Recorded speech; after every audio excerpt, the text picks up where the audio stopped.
नाजरीन, खबर शामिल करते हैं खानेवाल से, जहां एबीसी न्यूज के डिस्ट्रिक्ट रिपोर्टर कलीम मुआविया की रिपोर्ट के मुताबिक inspector general of Punjab police doctor Usman Anwar की हिदायत पर चेयरमैन बोर्ड डीआईजी महबूब असलम की सरबराही में पुलिस लाइन खानेवाल में constables, lady constables, driver constables और ट्रैफिक असिस्टेंट के लिए भर्ती के अमल का आगाज हो गया। Secretary board DPO Rana Umar Farooq ने member board SP Hasan Afzal के हमरा भर्ती के अमल की निगरानी करते हुए उम्मीदवारों की कद और छाती की पैमाइश के अमल का जायजा लिया। चेयरमैन बोर्ड डीआईजी महबूब असलम ने कहा कि भर्ती का अमल 100% मेरिट और शफाफियत के साथ जारी है।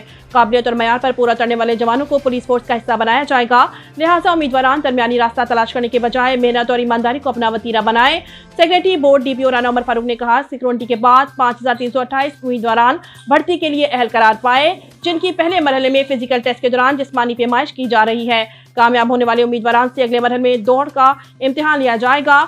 उन्होंने उम्मीदवार से मुखातिब होते हुए कहा कि आपने कभी भी मेहनत और ईमानदारी का दामन नहीं छोड़ना और इंशाल्लाह किसी के साथ भर्ती के मामले में कोई नाइंसाफी नहीं होगी। जिसका हक होगा वही कामयाब होगा।